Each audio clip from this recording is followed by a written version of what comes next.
1212, I go by the name of DJ What, and you're now listening to the original Jeek podcast. Let's go!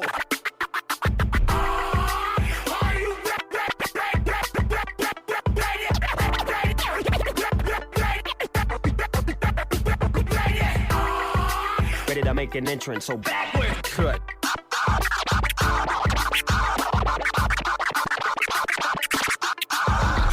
Come on, clap for me. Oh, yeah. Whoa, slow down. Whoa, speed up. Fresh. Making me itch. What up, Jeeks?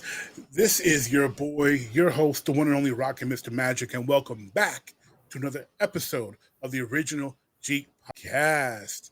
I am joined today by two guests who were so kind to have me on their show last year, and I had a phenomenal time talking Deadpool, the movie, and its corresponding soundtrack.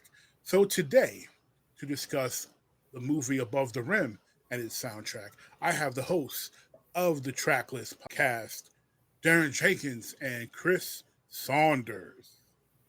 What's going on, everyone? Before Thanks we for get having started, no, thank you for being here. Before we get started, why don't you guys just share a little bit about where you can be found on the internet as well as the Tracklist? I'm Darren Jenkins. You can find me on Instagram at the Darren Jenkins, and you can find the Tracklist, our show, at the Tracklist Show on also Instagram. And yeah, I mean, happy to be here. Love talking film and music. You know, this should be fun. No doubt. Chris Saunders. You can find me on Instagram at Chris Saunders_music. And you can find the Chris Saunders music pretty much everywhere else. Check out my music, people. It's nice. Not as good as the music in this soundtrack, but Yes, indeed. All right. Well, definitely check out their socials. There will be links in the show notes that you can check out the track list, Chris's music, and Darren as well. So we're going to do a quick 3-question interview with our guests, as we kind of do with our first-time appearances. So the first question, really easy, and this is all hoops focused. We were talking offline about, the Knicks and their, their untimely loss to the Pacers.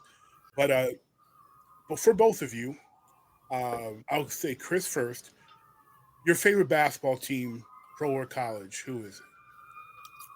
well, I'm wearing the shirt right now. Knicks, man. New York Knicks. Grew up, born and raised in Manhattan. Been watching them since I was a little kid. Love those 90s Knicks, and these current Knicks kind of remind me of them a little bit. All right. Darren, same question. Favorite basketball team? That's a hard one. I mean, I'm a Knicks fan. Obviously, I'm a Knicks fan. But I also watch UConn basketball, the women. So shout outs to the women Huskies. Sounds like a bandwagon. Screw you. Hey, I'm a fan of the UConn women as well. There's nothing wrong with that. Ain't nothing wrong. And we can, and look, in the age where we have quote unquote Caitlin Clark fans, let's not talk about bandwagons, Yeah, there you go. I mean, it's fun to watch. I'm not denying that. I'm just saying, fans, yeah, they didn't know who she was until 2 years ago. Like, let's be real. I mean, I'm not jumping to her team. I gotta stick with my New York team. So the Liberty. Sticking with the Liberty. Oh, Liberty. Liberty are a good team. They're gonna win it again this year. They're defending champs. Mm-hmm. You got Stupid. You got Sabrina. Yeah, You got a nice I squad. don't know. They got a squad, man. Natasha Cloud, that she acquired her in the offseason. She is balling. Yeah, made my aces look stupid. Sorry about that. I don't have, the Detroit Shock don't exist anymore, so I had to pick up a new squad. So the aces are my squad until Detroit gets, a team again. Yeah. Okay. All right, sticking with Darren, favorite hoops moment Could be your personal life or it could be as a fan. Man, I won't say, well, my personal one doesn't mean anything to anybody, so I won't even mention it. My favorite moment of all time in Knicks. Well, I mean, personally, my favorite moment was hitting a fadeaway jumper from the three-point line to beat this dude who was talking smack all game. But I digress. My favorite basketball moment over every Knicks fan knows this. The dunk. John Starks over Michael Jordan. That was my favorite of all time dunk plays in Knicks history.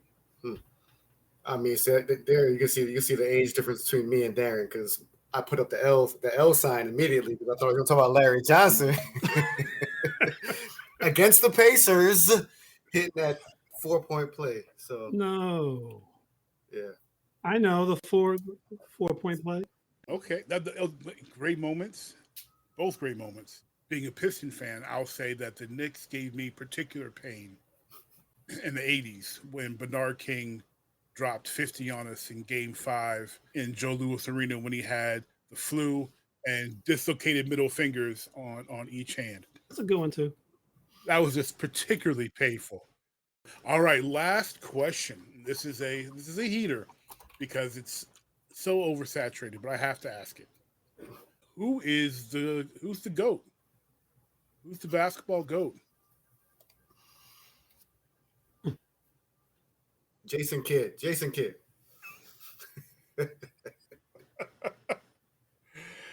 Oh, hey, if you can say whoever, don't you know? Yeah. No, I mean, listen, like I'm in the MJ camp, Bernard for was- whatever reasons. I know it's hard to compare eras, but Bernard was. I mean, that's the era I grew up in, man.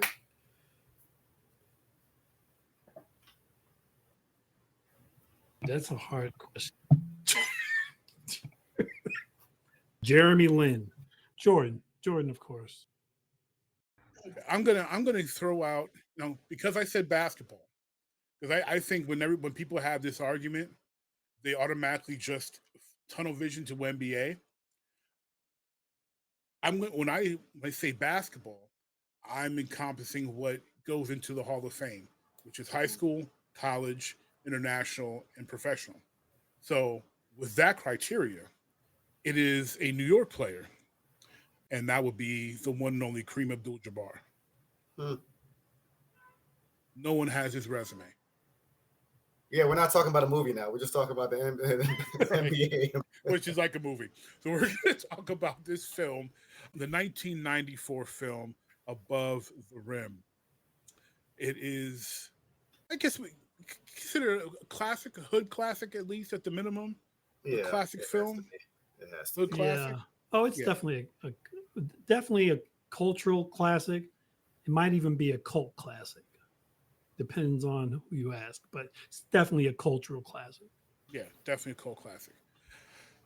This film, I'm going to do a little overview of the film. Released in 1994 on March the 22nd. It is starring Dwayne Martin, Tupac Shakur, and Leon as your central players. Also starring names such as Marlon Wayans, Tanya Pickens, Bernie Mac, Wood Harris, with some smaller appearances by Coach John Thompson of Georgetown and known sports broadcaster Bill Rafferty. It was directed by Jeff Pollack, written by Barry Michael Cooper, Benny Medina, and Jeff Pollack. And in summary, and this is, look, I'm not going to give a spoiler rating for anyone listening. This movie is 30 years old. If you haven't seen it, that's on you. So we're not doing spoilers here or spoiler warnings. This is a story of a promising high school basketball star and how his world collides with the relationship between two brothers, a drug dealer and his former basketball star elder brother. And their worlds collide as the young star, played by Dwayne Martin, is trying to secure his basketball future into college.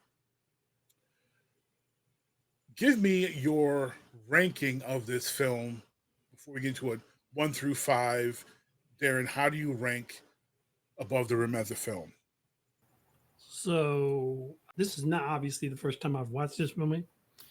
And I think I mentioned once before that during this time, there were I think there were another 4 other basketball films that came out around that same time. Yes. Yeah, Hoop Dreams And came out around that time. I think the one where Kevin Bacon in Africa came out Yep. around the same time. Air Up There. Oh, Air my Up There, yeah, a terrible film. Air Up There. Oh. Yeah. God, that I wasn't even counting on that one. Okay. I would, so for me, this film ranks in that list probably the 4th best one. So I'd probably give it like a 3.5. Okay, 3.5 that's fair. out of 5, right? Yeah. Yeah, out of 5, yeah. Okay. Chris, same question. All right, let me just say, if I had watched this movie, when I watched this movie when I was younger, I definitely loved it. I understand why it's a cult classic. Yeah. I think we actually, how we usually define cult classic is like, we look at if you look at Rotten Tomatoes, the critics versus the audience. Mm-hmm. Critics 53%, audience 82%. When it's such a big gap, you're like, that's a cult classic. Yeah. Yeah. I think on rewatching it though, there's just a lot of plot holes and like weird stuff. So my rating is a little bit lower just from a critical standpoint. So when I was younger, it would probably been like, 7.5, 8. Now it's probably, sorry, what would I put it? Like 3.8, 4 out of 5. Okay. Now it's probably like I don't know, 3 tops. Mm. That's more than fair, because I'm. This is obviously also not my first time watching the film. This is not even my 5th or 10th time watching the film. I've watched this film a lot, as there is a lot of goofy stuff going on in this film. Yeah. One thing I love about the film is that it's truly encapsulates being a basketball movie. This movie is about basketball, where there are so many movies that have basketball in them, kind of like Fighting Forrester has a little basketball in them, but it's not a basketball movie.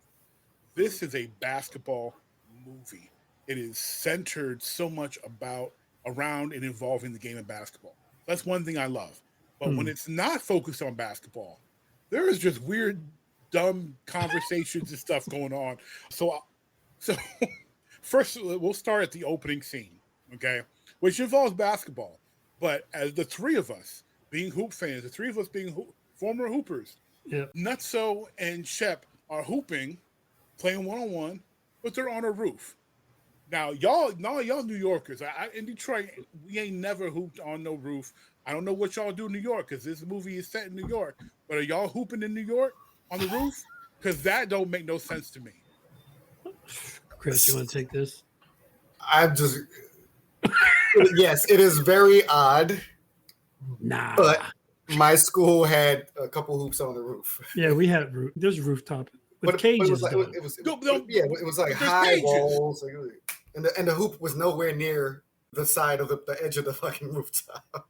And in the scene, it looks like he's not. It looks like he dives off the roof. I'm like, wait, excuse me? Where is this happening? Is this in what, Brooklyn? Because It says it's Well, Harlem. It's tough because the shootout happens by Marcy, or the Marcy Projects. It's tough to determine where in the city this takes place, but it's somewhere uptown. Is my assumption. somewhere where they I don't have actually looked it up. cages. I looked it up earlier. It's like supposed to be based in Harlem. They did some shooting at a school in Brooklyn, but it's supposed to be Harlem. So like you have Rucker Park in there as well. Yeah. So Yeah. I mean, that whole first scene is like what we call a what the fuck moment. Like I was like, wow. And the I don't know if either of you noticed the technical error, but when they're playing and Tommy jumps and hits the backboard, you can see this brick wall is behind them. But then when Nutso jumps off, The wall has disappeared. It's like a Bugs Bunny cartoon. They just Yes. the wall just shows up when you want it to. Wall just dissipates. Wall's gone. And Nutso goes flying. Yeah, I mean, it's not the best lighting in that scene either, so I can't really see what's going on. And is it? I don't know if it's just me. And I don't want to take too many shots at this film because I do love it nostalgia-wise. But it is one of those films that you can love, but you can roast simultaneously. Yeah. And in this scene, it sounds to me that at the beginning of this scene, Leon, he sounds like he's his Cool Runnings character. Because he's got this bad, the way he's talking trash, and he's like, "What is this guy Jamaican accent?" And when he looks, and we looked over the ledge, he's like, "Sanka, you're dead. You're dead."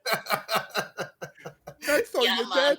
I was like, it's just like the way he was talking trash to him. I was like, "What is this accent, Leon? Like, what is going on?" Was that 93? Cool Runnings.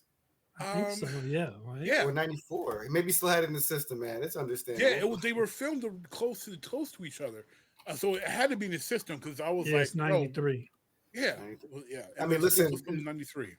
Will Smith had Ali in his system for a good 2 to 3 movies after that. So that's true. That is true. Because Doris Bana was hooping on that roof. He had it in there at least up until the Oscars. Oh, I get it.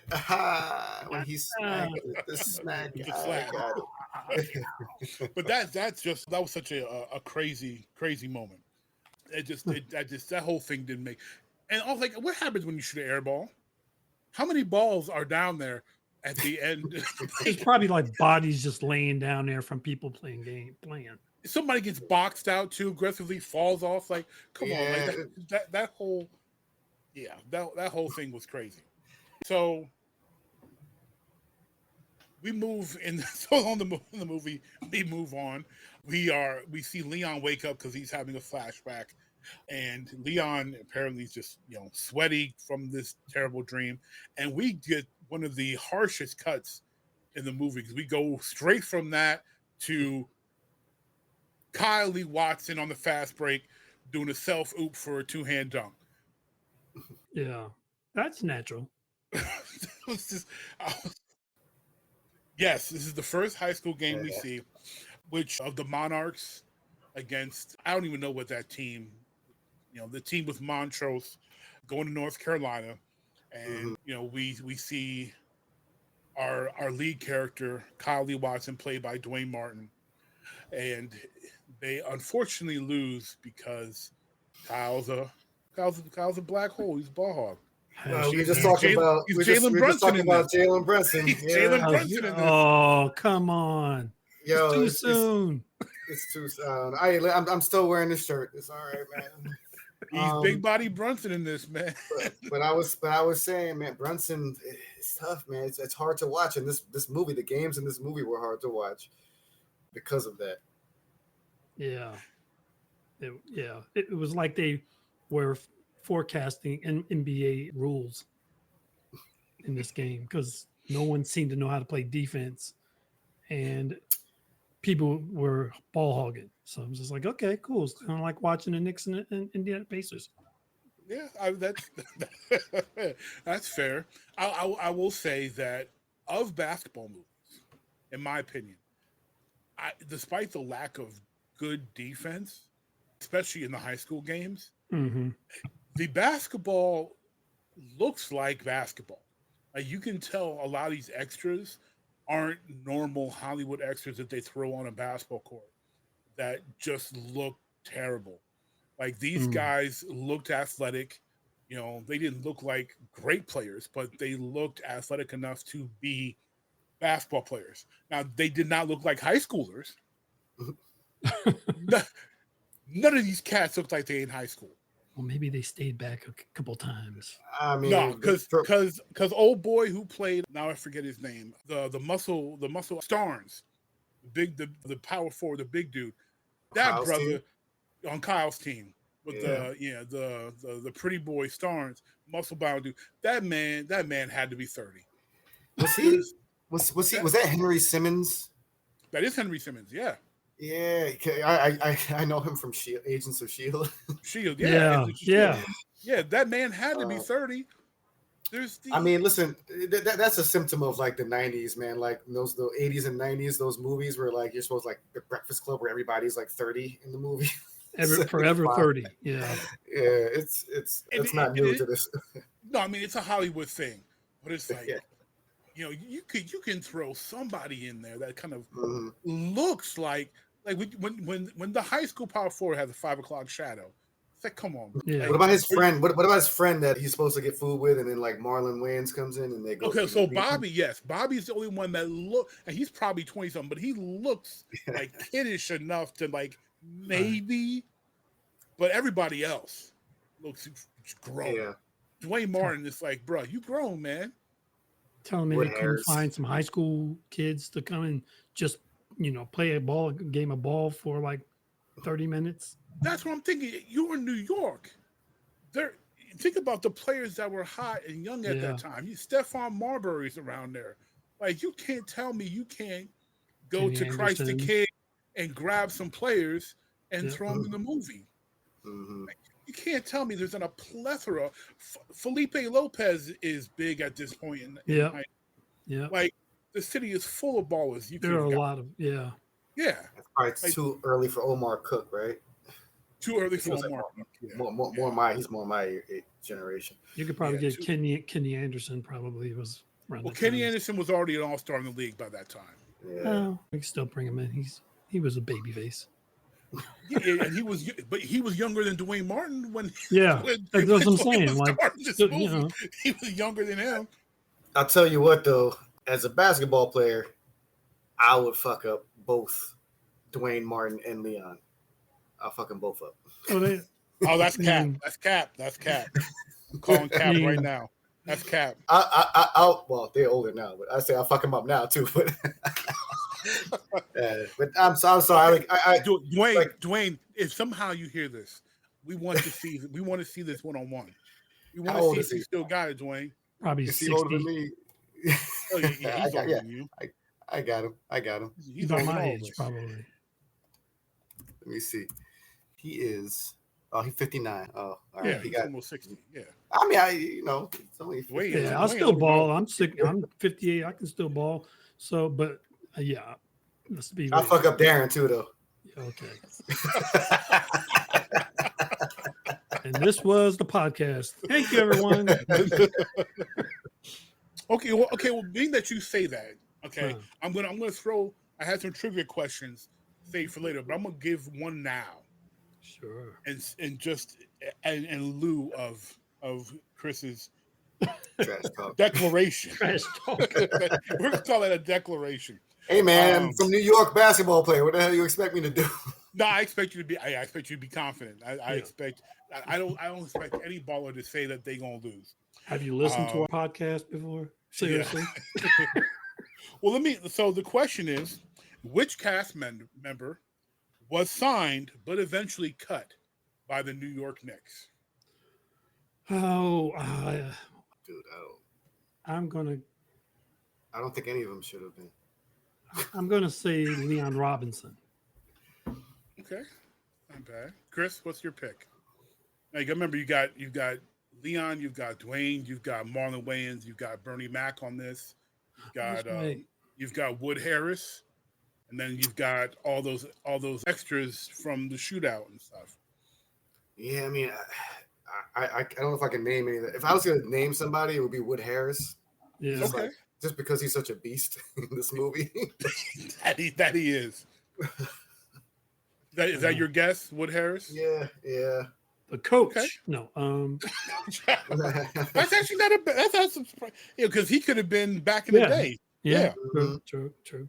The answer is the star, Dwayne Martin. Dwayne Martin averaged 25 a game for NYU and was signed a unguaranteed contract by the New York Knicks, but was unfortunately cut prior to the season starting. So Dwayne Martin was a Knick, and he probably would have waxed you, Chris, just keeping it 100. Dude, based on this movie, I don't know.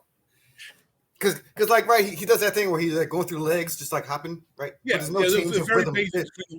There's no change of rhythm to his dribbling. Like his shot drives me crazy, man. Okay, so I'm going to counter that because filming it wise, in 1993, it's going to be really hard to film intricate basketball moves that way, the way you want it to look, and actually have it come out good. That's why they've had that tight shot on the legs when he was just doing the simple scissor dribble when he was playing flip one-on-one. They really didn't have the cinematography to film it the way we would want it as hoopers to show. He couldn't just switch up his dribble though while they were zooming in on his legs. The director, I ain't filmed this. I'm just telling you. I'm just telling you how they shot it. Double crossover through. I'm just saying. Do you think Jeff Pollock would really, in his mind, conceptualize how the move should look and then how to translate that to film? Jeff Pollock is not some. He should have done his homework. He should have called you and had you consult. But he should do that. Should have called Nike and got one of their directors, because at that point in time they were doing all these basketball commercials. MJ was in the league for six years already. 7? More than that. 94, he was our 3-time champion. Oh, he was 94? Yeah. Oh, 95. I thought you meant he came in the league. But he came in 80. 80, yes. 84, 85 season. Yeah. Rookie year. Yeah. So they more than that. That's exactly. That's a great point, Darren. They should have called Nike and said, help us shoot this. Yeah. But they did not. Yeah. Because Dwayne could have done, from what people have said from the cast that were there, that he could do so much more, but they weren't able to show it. Yeah. And because they weren't able to film it properly. All right, Dwayne, he just saved you, okay? All right. So with that, as we go on to the story, one thing about this, we get the introduction to, and Darren mentioned it, Marlon Wayans comes on the scene. During the basketball game, Tupac shows up with Wood Harris during the last 2 minutes of the game, apparently with Marlon Wayans in tow, to essentially scout Kyle at the request of Marlon Wayans, who plays the character of Boogaloo. And Wood Harris's character is objecting. Tupac says, who plays the character of Birdie, Tupac tells Marlon Wayans, hey, bring him back to the club tonight. And after the game, we get a rush of introductions at this point. You're introduced to Kyle's mother also at the end of this scene. And she tries to enter the gym to catch Kyle because she's a single black mom in New York. So she's got 8 jobs and she's missing her son's games. And he really lays that foundation for that after school special part of the movie where I got to make it so that you don't have to work so hard. That was such a thing in the 90s, just constantly repeated. Yeah, I digress. Yeah. So that's how Shep meets the mother. That's how we meet the mother. And after the game, we can see Kyle and Starnes, played by Henry Simmons, almost get into an altercation because Kyle won't pass the ball. There's a Baby Jordan reference because Kyle wouldn't pass the rock. And they end up leaving. And we see Marlon Wayans' Boogaloo introduce, make himself known. Boogaloo had been in juvie or jail. We're not sure which. So Kyle had not seen him for a while. And here we start some of the really goofy stuff, writing-wise. So to show that he's been in jail, Marlon Wayans has to lift up his shirt and show his... One, I didn't know Marlon ever had abs like that. So one, shout out to Marlon for being chiseled back in 93 when this was filmed. But I want to know who wrote this joke about cats in jail begging him to wash their drawers on his stomach. Like, okay, I get the whole washboard abs reference, but who's going to ask you to wash and why would you wash someone's drawers? Like, that's not funny. That's just weird. Yeah, in context of like prison, yeah, that's not funny. Yeah. Boogaloo, he's way too happy for someone that was just got out of prison. Yeah. I mean, Bug is supposed to be. I mean, he's supposed to be like hyperactive. Like I don't know if he's supposed to be ADHD. I don't know. Like he was just, and then he did the. Then he takes his arm out of his hoodie. Sleeve. He takes his sleeve out and he goes, "Bam!" Now that's without baby oil. And again, just coming out of jail reference. Why does anybody care about how nice your skin is coming out of prison without baby oil? And baby oil is not holding up very well right now. Yeah, no. Stock is down in baby oil right now. Johnson & Johnson stock is down right now. It just, I don't understand where the writing is, especially with these boogaloo scenes. We fast forward a little bit, and the next morning, Kyle's supposed to meet the coach. He wakes up, does a little workout, which I appreciate because athletes, that's something that we had to do, wake up early, work, exercise. But Boogaloo meets Kyle at his house, and on the way to the court to work out, there's a scene where Kyle stops to take a piss. Yeah, I didn't get that at all. No, it's like what is this filler? And then Boogaloo's talking about, oh, I didn't know you was uncircumcised. What? Why are you looking? And then he keeps on making jokes about him, and I'm like, why are you still looking? It's one thing if you happen to see it because he pulled it out unexpectedly, but why are you still looking? Well, he did just come out of and prison. stop commenting on it. Yeah, there's that. And it just is goofy, out of place, nothing to do with nothing writing, involving Marlon so early on in the movie. It didn't make any sense to me. Since Marlon's job in the movie is to connect him with Birdie and he takes him to the club, he should be talking about, I got this rep coming out the joint, and because of that, I'm rolling with Birdie. Not Cats is pegging me to wash their drawers on my stomach. Look how smooth my skin is. Oh, by the way, I'm running with this cat that's real hard, who's got a major rep. Like that, there's no connection there. Unless it's just me. Maybe I'm just ceasing to understand the funny or the humor in that. Yeah. I mean, it is childish humor, so not that this isn't like an R-rated film. It is. It is. Yeah. Really? Yeah. This seems so PG to some of the shit that comes out today, man. I mean, besides someone dying in the first scene. I mean, the first 2 minutes, someone's jumping off a roof. But there's no sex scenes. I mean, there's cussing. Yeah, there's no sex. There's like no nudity. There's definitely implied, but yeah, no sex, no nudity to my recollection. Well, does anyone actually get shot in this movie? Oh, yes. well, in the end, someone gets shot, but like he survives, right? He doesn't die. And then he dies. We have two shootings. Yeah, we have two. Like no. There's one where he gets like the Bernie Mac's character gets sliced up. He gets right. He dies. Yeah, he dies. Yeah, but we don't see him die, right? It's a very PG. No, but we see Pac with a blade and starts. Oh, Pac gets And we I see don't know. the POV. To me, that's not all right. We see the Bernie Mac POV with Pac with the blade. Yeah. Tar tries to shoot Kyle and gets Shep. Yeah. And then at the end, Boogaloo gets Birdie. I'm sorry, it's just not R to me, right? Yeah, like he gets shot, but it's not like he gets shot in the chest. You can see a stain on his chest. Like he's not like he gets shot in the head, right? It's not that graphic. So I'm just trying to figure out. Well, I think it's 94. Right. 94. We also get Pulp Fiction, which has a whole lot more. We're like, okay, that's R, but it was R. I mean, it is a rated R film. For the language and violence. Cinemax basically has a content advisory on this for graphic violence, graphic language, and adult content at a level of 7 out of 10. Which, really? This is not 7. This is like a 5. Well, for 94, when it was released, for 94, it was probably a 7 for 94. Yeah. Because it's not Die Hard, it's not Lethal Weapon, it's not anything like that.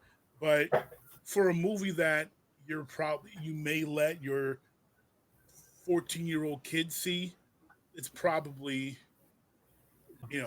right there.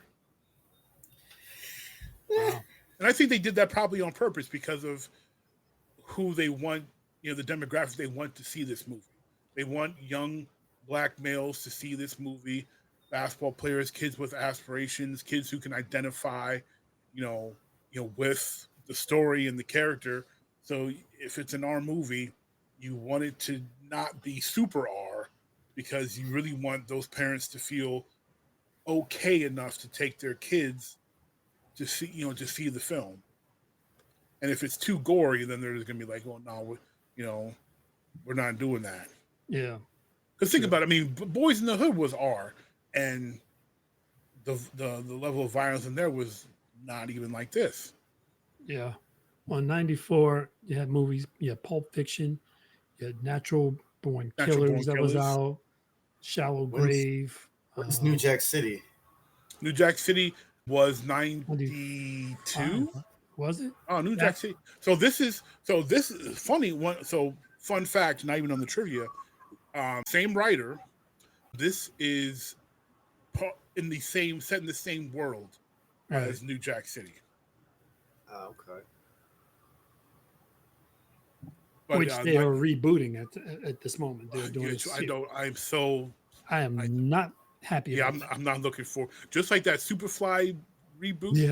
Yeah. I am not looking forward to that at all. They can miss me with that. Yeah. So, but here we get the Tupac post-Choose, showing his acting ability as he plays Birdie here, who owns the club, a very dark club. And and not just dark. This is a small club. Like as someone who's a bouncer, like someone who's been a bouncer for years. That's a small club. Were you dancing outside? They got this. You see him at this table, in this booth, and then you go upstairs, and it looks like somebody's house. Like, yeah, it's really quick. I was like, how big is this place? Like, seriously. So, like, they were clearly in somebody's house. That was clearly somebody's upstairs. It was a small room. They had a regular little folding table with all that alcohol up there.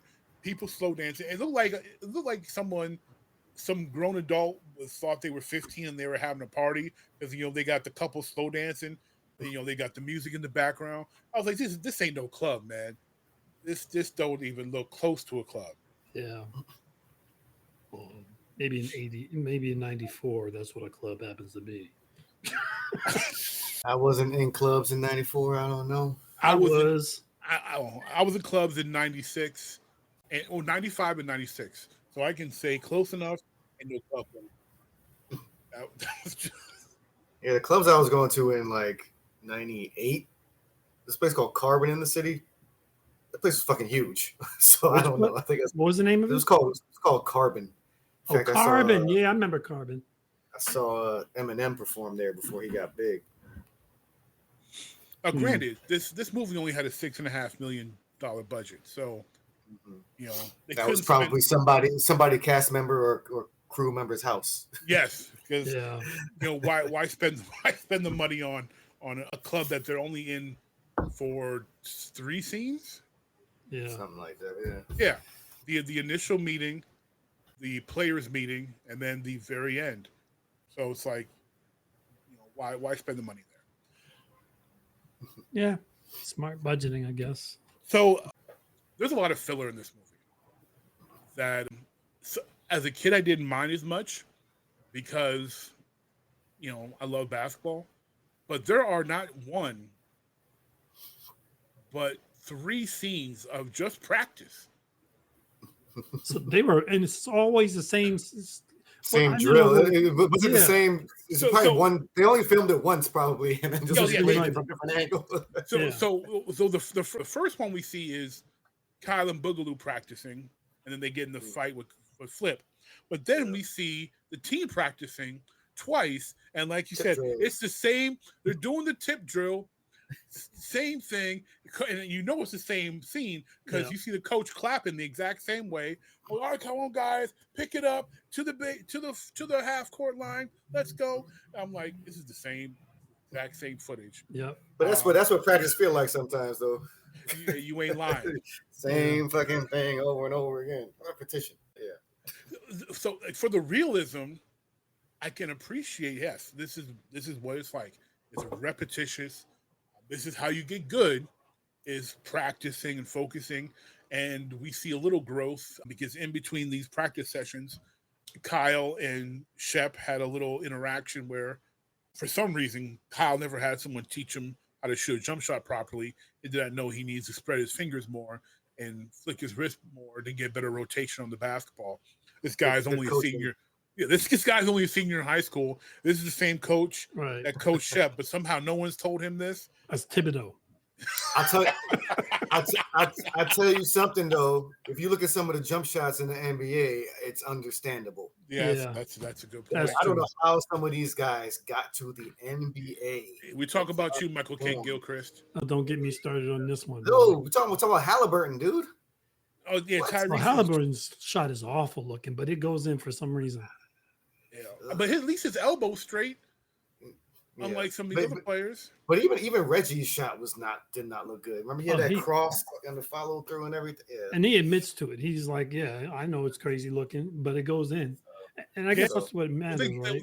They actually all the smoke was just talking to Cheryl about that, and he shot that way to get his shot over her. Yeah, I saw that. Yeah, it's just it went in ugly, yes, but it went in. I'll throw one more in there because like Steph Curry's form isn't perfect either. So I wouldn't say that. Deadliest shoot. Like I wouldn't say that. He's got great form. He has a low shot. Is a low shot pocket.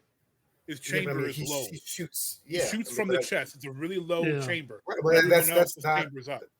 Right, but that's It's not textbook. Pushing the ball. That's what I'm saying.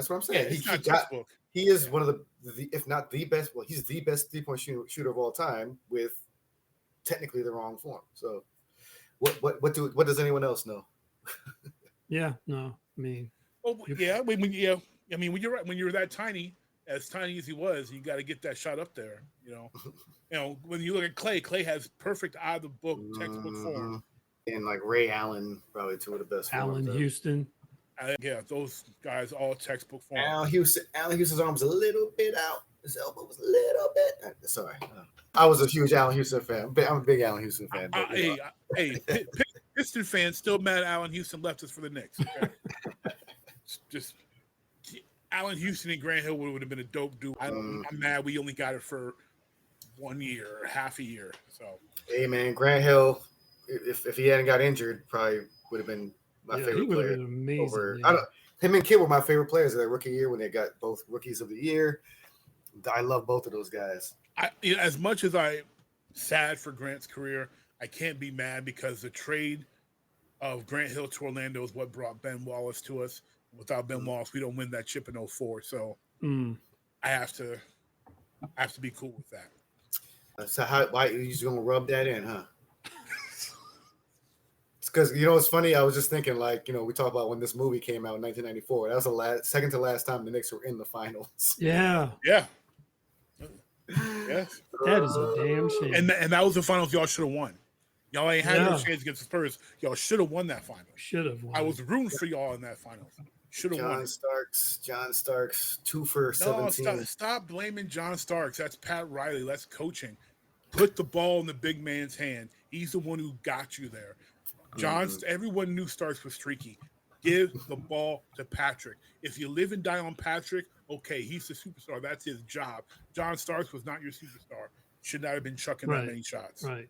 It'd be like today's game, the Knicks giving it to Miles McBride. Like, I mean, he's an okay shooter. He is, but he should not be the dude you go to in the clutch. Just not. No, that's not. It should be Jalen. Are you comparing Bride to Starks? That's the little. Okay, well, let's say OG Anunoby. Yeah. That's a closer comparison. You don't you shouldn't be shooting 17 shots in a closeout game. Yeah. That should be your star player. I love OG. He's OG does go off, don't he? He can go off. When he gets mad, starts good too. Yeah. Well, that's why it's in that comparison. Go hard, both streaky when it comes to shooting the ball. Yeah. But that's not the guy. He should not be the guy. Nope. Kyle Watson firmly believes he's the guy. Each and every situation. He definitely was. But I thought so. And it comes. So there's some other weird writing things to me. Let me know if you think this is weird as well. So Kyle kisses his mother in the morning, and she says to him, "Oh, do you think you can just kiss me anytime?" And he's like, "Yeah." And I'm like, "That's something you say to your wife, your girl." Yeah. Like your wife or your girl should say to you, like, your single mother. Why? But then she says that shit to Shep later on. Yeah. Shep comes and kisses her, and she's like, "Oh, you think you can kiss me anytime?" He's like, "Yeah," and I'm like, "Ugh." She just said that to her kid yesterday. So the joke doesn't apply with her son. It shouldn't have been done. That's just weird and bad writing. It's just like an unnecessary callback. Right. That callback. And I get it. It's to show that very quickly Shep has endeared himself to her, but like I don't know any parent that uses familial phrases with the same ones with their kids as they do with their significant other or spouse or someone they're dating. That's especially involving kissing. That's weird. Yeah, I mean, it was supposed to be a cheeky comment, but use it with Shep. Don't use it with your son. That's just weird. Especially in the fact that the actress Tanya Pickens is only 3 years older than Dwayne Martin. Yeah. So that's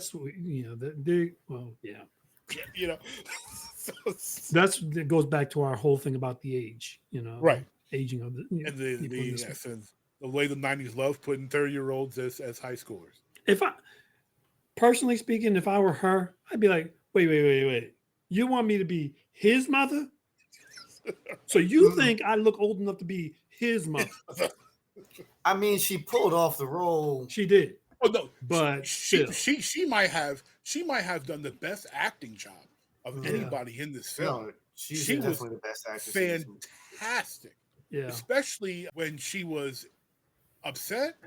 When she grabbed, I believe that was his mama when he was disrespecting her, and she grabbed his face and was like, "I can ground you from a payphone, boy." Don't you? I was like, "That's his mama." I don't care how much older she is. Yeah. That's his mama. Like she nailed that role. She murked that role. Yeah, she definitely was the more sophisticated actor in this movie. Yes, which with the cast, granted, Tupac, this is only like his second or third film. Yeah. So like he's not seasoned, but Leon is seasoned. They don't give him a lot to do in this film. It's a thankless role, but Leon is seasoned. Yeah, but some of the stuff they had him doing, I was like, is he a serial killer?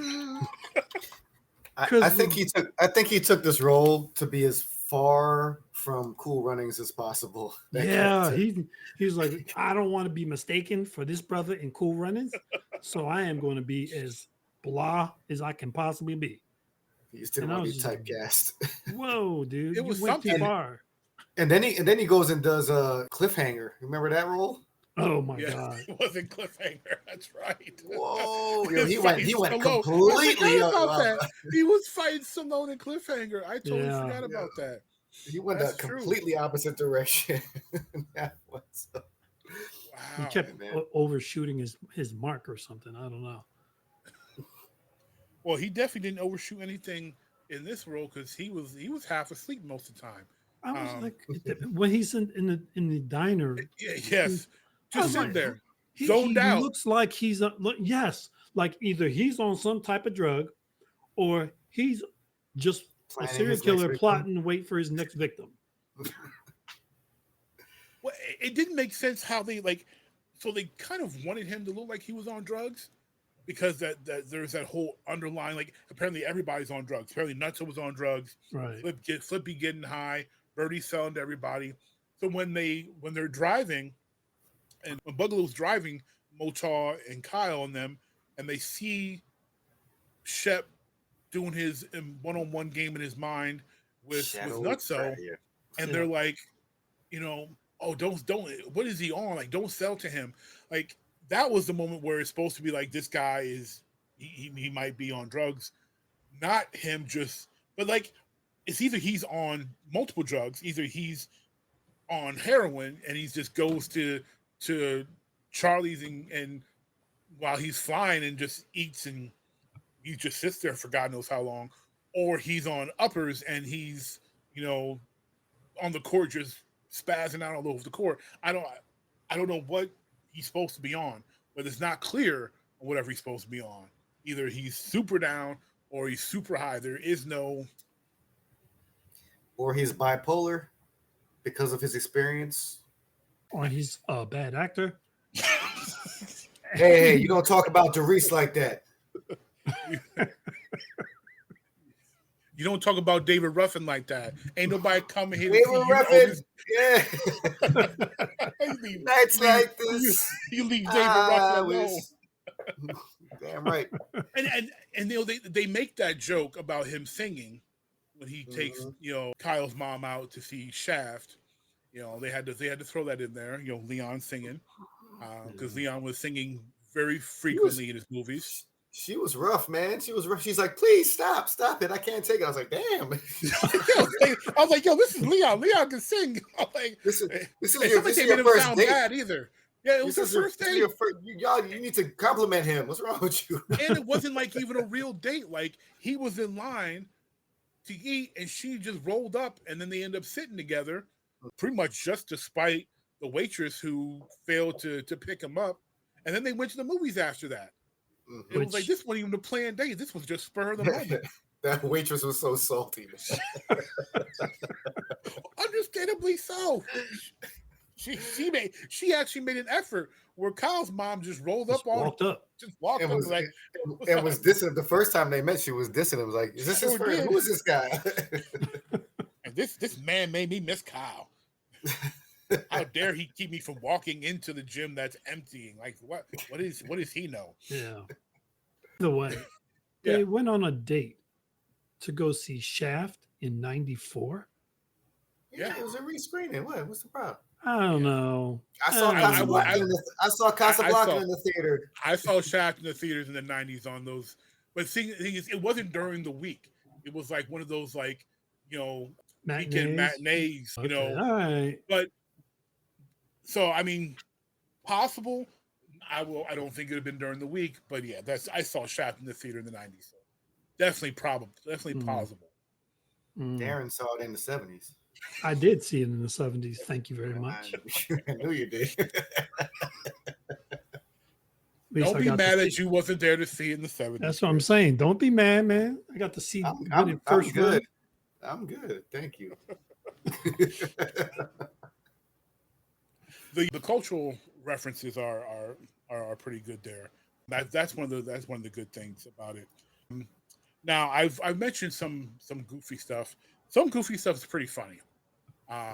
It's a little few and far between, but I think Marlon Wayans has the funniest line in this film when they are watching Shep play by himself, and they leave. Wood Harris, and this is for those who don't know, Wood Harris. This is his debut. He debuted in this film. 24 years old. This is his debut.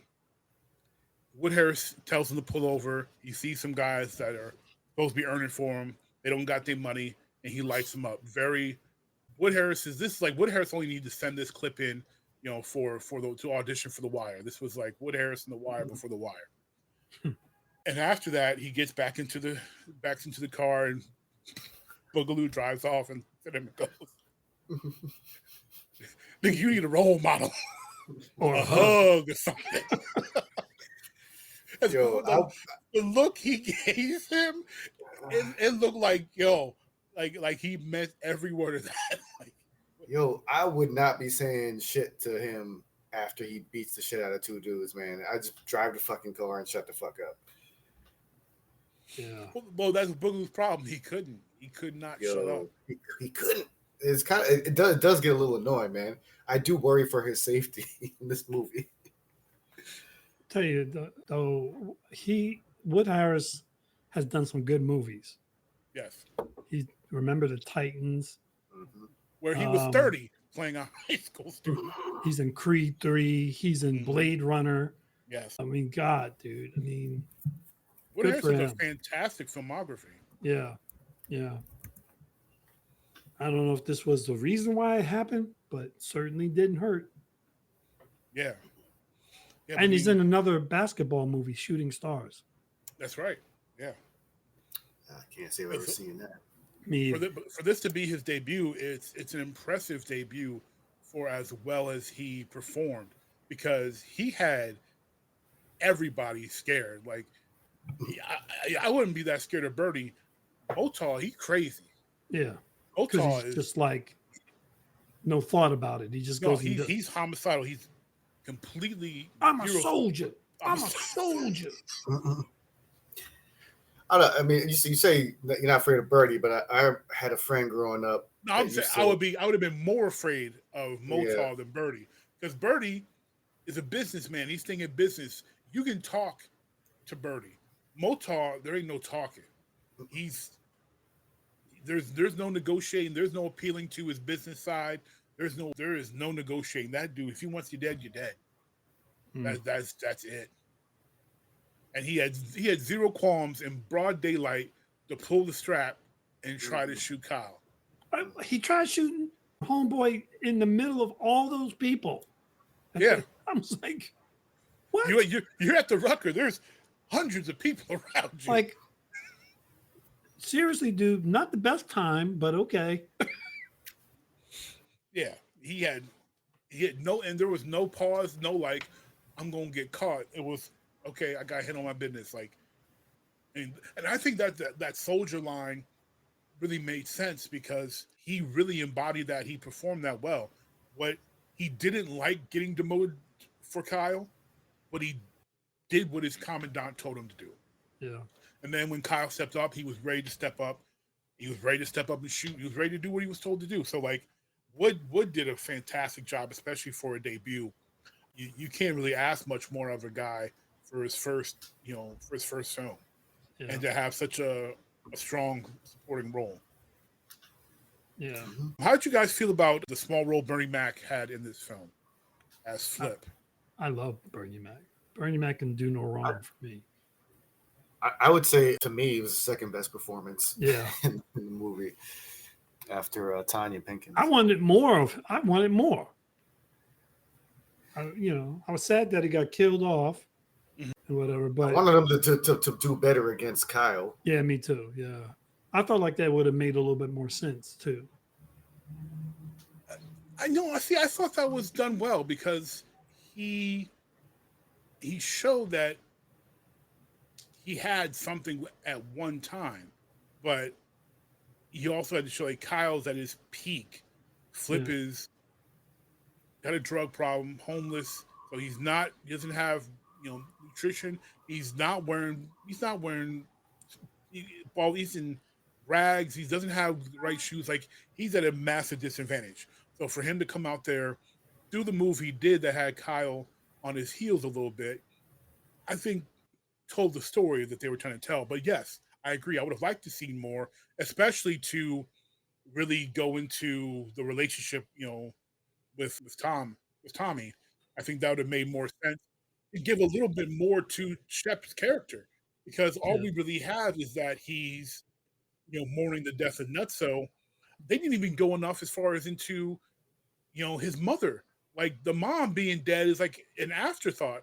He shows up at her grave, but they really don't go into anything with it. I have a feeling there was a lot of scenes cut out of this in the editing. It felt like it to some degree. You tell me those scenes aren't worth being there, but Kyle pissing and talking about being uncircumcised makes the final cut. Like, we talk about this shit all the time. Like, so Yeah. we need a little, like, just having more backstory and cutting out like the superfluous content that they've left in there, the superfluous scenes. Yeah. This is definitely a situation where we can find some suggestions for it.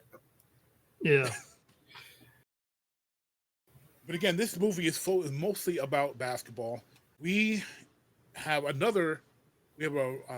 rematch of the very first game that happens.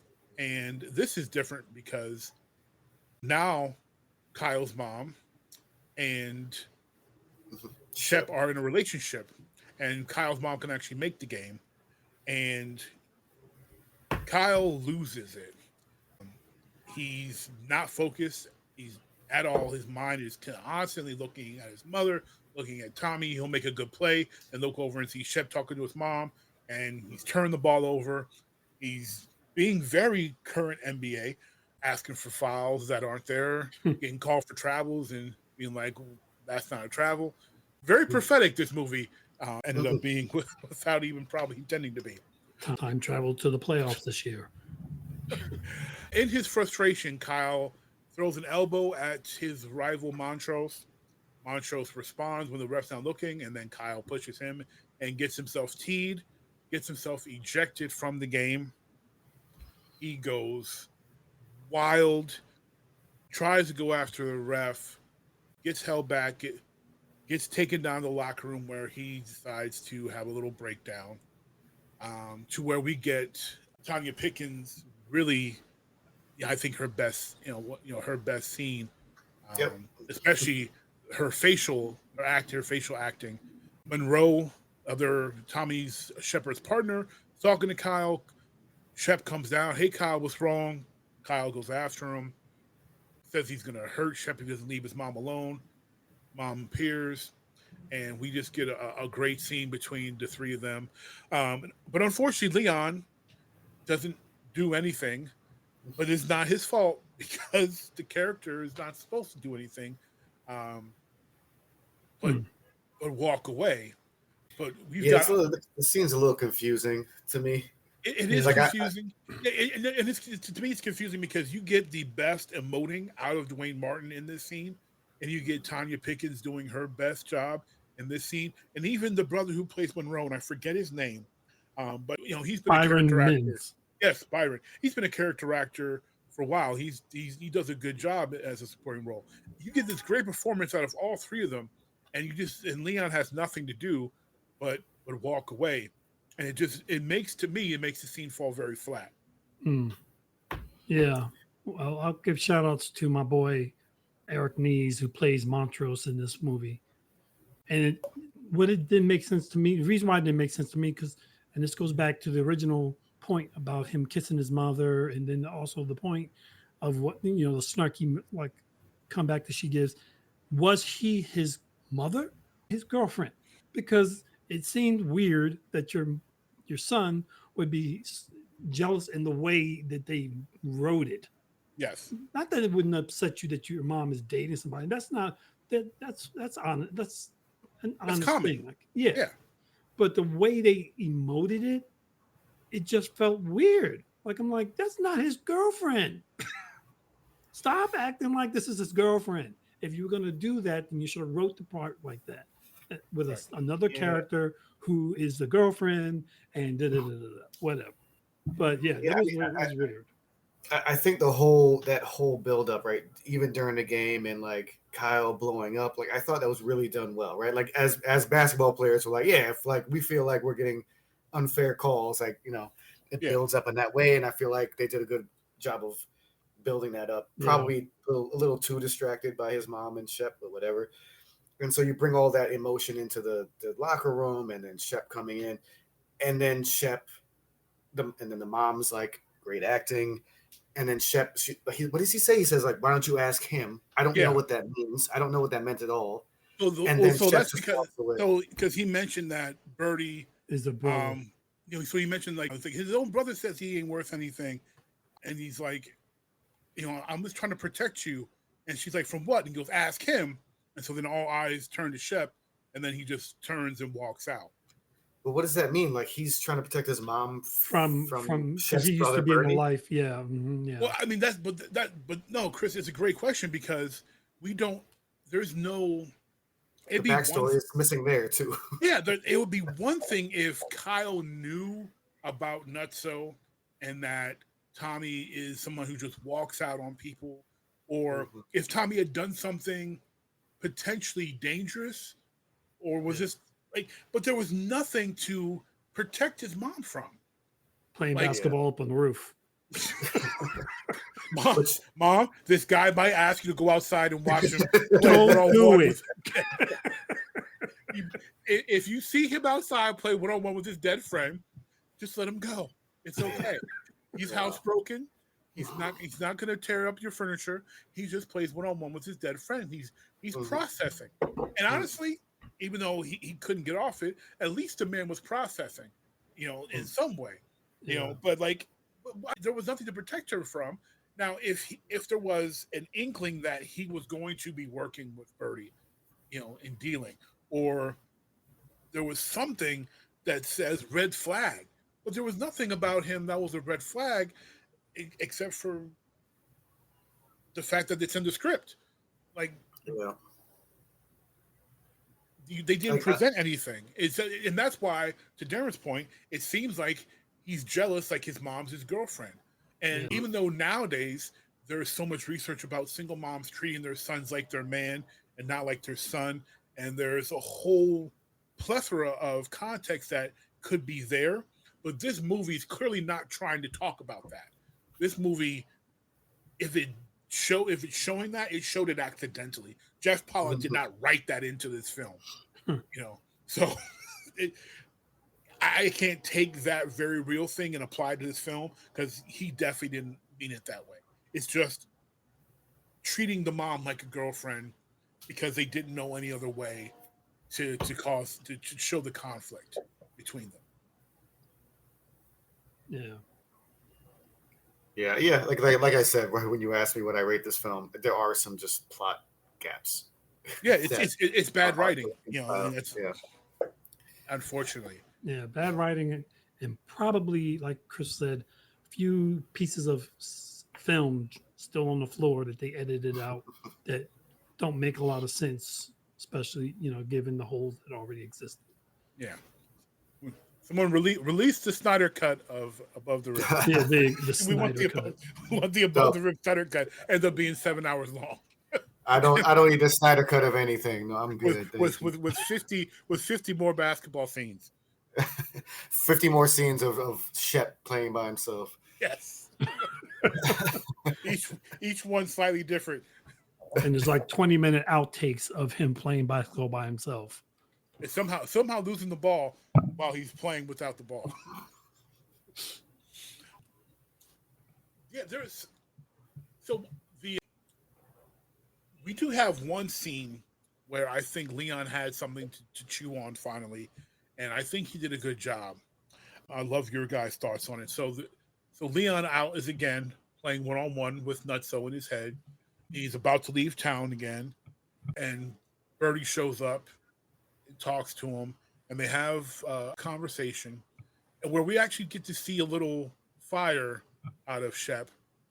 We get to see him, hey, what do you want, little brother? You want me to wipe this, snot out of you? Want me to take you outside? Want you to help with your homework? Like, like the past is past. Like, get over it.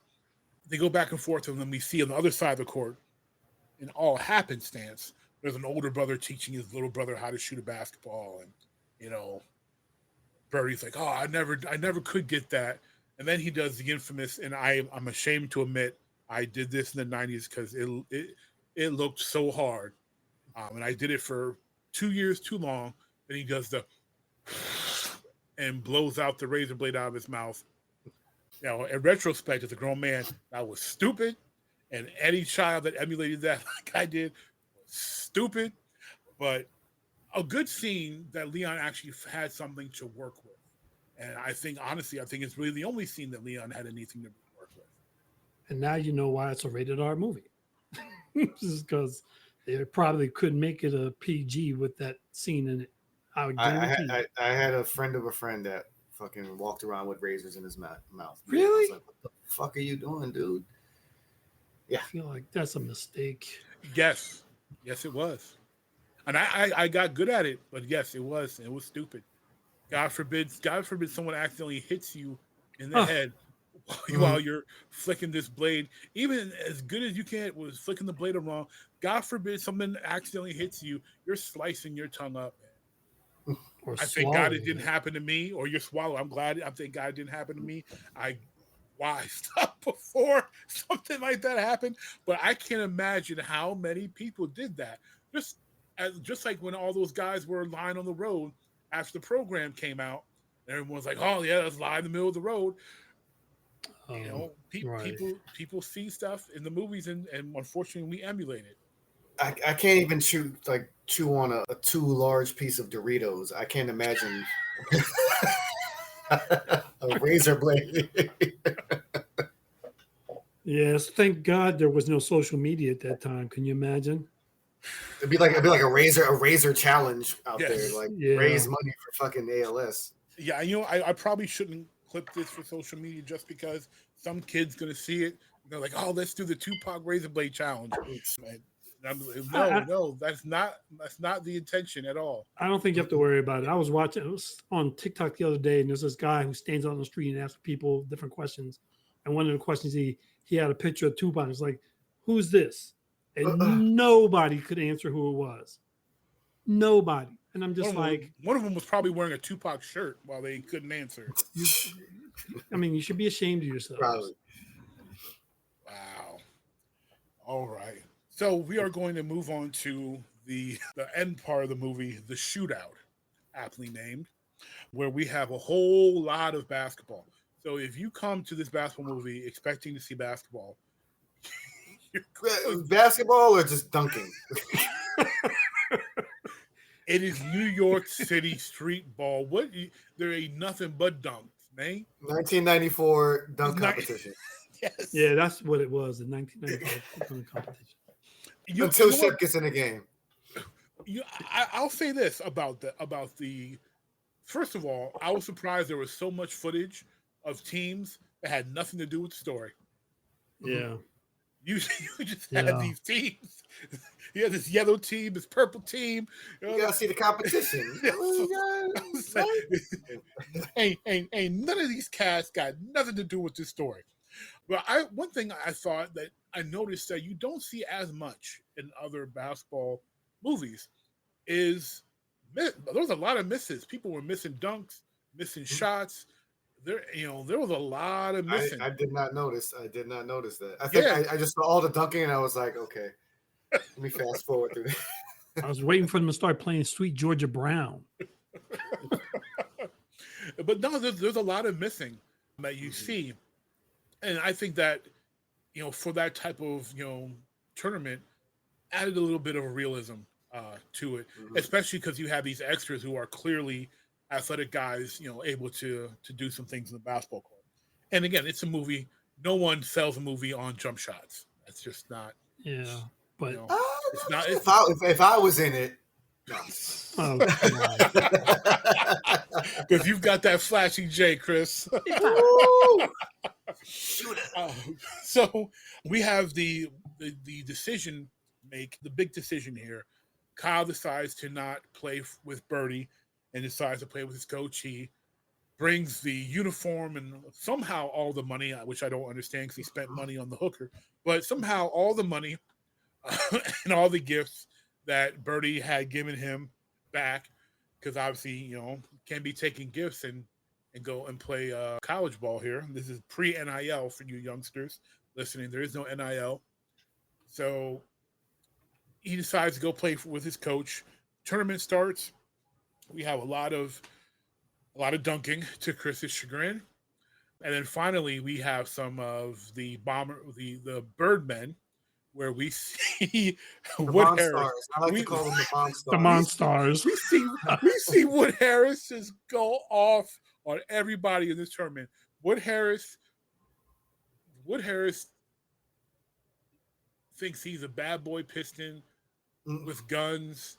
He's Rick Mahorn. He's Mahorn, Lambeer, Rodman. all rolled up into one. He's forearming, elbowing, tripping, doing everything under the sun. Somehow he's supposed to be their point guard, which didn't make sense because they had the one guy who was actually a point guard. The Birdmen are destroying everybody physically and basketball-wise. The Bombers, which is what the coach's team is, where Kyle is joined by his high school teammate Bobby and some other random men who are there just to dunk the ball. Chris's chagrin, they're there to catch oops from Kyle and not much else. Block a couple shots. And then you do have the white guy who was there to... That was my favorite. He's my favorite guy in the whole movie. The token blonde white dude who did his thing. He was getting boards. He was finishing on the break. My man did his thing. Token white dude was no punk. I love that. It's very impressive that they were playing on these 8-foot baskets, though. 8 foot, just 8 foot. They were, because the way they were putting those alley oops. I mean, that one where he bounces the ball and the dude comes down and does this. I'm like, I've been at West Fourth. I played down there. That shit ain't happening because you know what will happen? You go with that, they'll take your legs out before you get there. Yes, they will. Absolutely, they will. So the Bombers win, the Birdmen win. And for some reason, I guess just to extend the film or to show that there's other players out there, we have this random red team called the Demons who poses a threat to Kyle. The other team's point guard just killing him. And then, for some reason, Kyle gets inspired, turns it on, and they win the game. To me, it was a waste of this team and having this adversary, because as good as the other team's, the red team, the Demons point guard is, it shouldn't have been him. That should have been Montrose. Mm-hmm. Montrose should have been that adversary at that point, because at least it would have tied story-wise. Like this guy. That's the callback they needed instead of you think you can kiss me anytime you want. We don't need that callback. We needed this callback. It's a basketball movie, not a romance. You know what I'm saying? Exactly. That's the callback you need. Like, he can't get rid of Montrose. Montrose is, he's going to North Carolina, and Montrose has gotten the best of him twice in this film. Mm-hmm. Should have had him the third time. Yeah, that's the callback we needed, but that's not the callback you needed. That's the callback we needed, but not the callback we deserved. Right. And Montrose did Montrose get any lines? I don't think. Yes, so. he did. He did. So. He said he called him superstar. Right. And something about like, did you get off for the Georgetown Scouter or whatever, something like that. Yeah. So then he had like 2 lines. He should have been there at the end. I'm like, he should have been. If he had no lines, but he has lines in this movie. He's important to the movie's plot line. How is he not the dude you have to overcome the last at the end? He should be the semi-boss, because basketball wise, he's that representation that Kyle didn't overcome yet. Right. Because the final game really isn't about basketball; it's about the other stuff. That's Tommy and that's Shep and Birdie's game. That has nothing to do with Kyle. Kyle's overcoming happened in that semifinal game, and that should have been Montrose's team, or a team with Montrose on it, that he overcomes, not this random brother. Just random. Just random. I mean, that should have been his name, Random Williams. Random. Yeah, brother. I mean, no, you're absolutely right. I mean, it would have been the smart thing to do. I'm surprised it wasn't obvious for them to do that. To bring Montrose back, but yeah. Well, again, not the greatest of writing in this movie. If I recall, Eric, who I know, he was on the Real World at the time, so that's, I think, may have been an availability issue. Might have been an availability issue. Okay. Well, I can forgive that availability issue. I can forgive that. Not a lot, but I can forgive it. But that game, we have some really impressive ball handling by the guard, some a little bit better basketball quality, not much better. It's still majority of dunk fest, but we do have an exciting game to watch there. We move forward to the culmination, the big battle between Birdie and Shep. But in between that, Birdie decides to threaten Kyle by saying, he's going to tell Georgetown. Oh, I'm sorry. The letter to Georgetown that Kyle's been waiting on came into the coach's office. So now he's excited. But Birdie decides, hey, if my team don't win, I'm going to tell everybody about those gifts you took and all that stuff. They don't want to hear that. So, you're still playing for me even though you're on another team. We get to the final game, which takes a long time. This last game goes long. And for a tournament that's based off of speed, I think it was 2 15-minute, the 5-minute halftime and 1 timeout per half. Like, these games are supposed to move quick.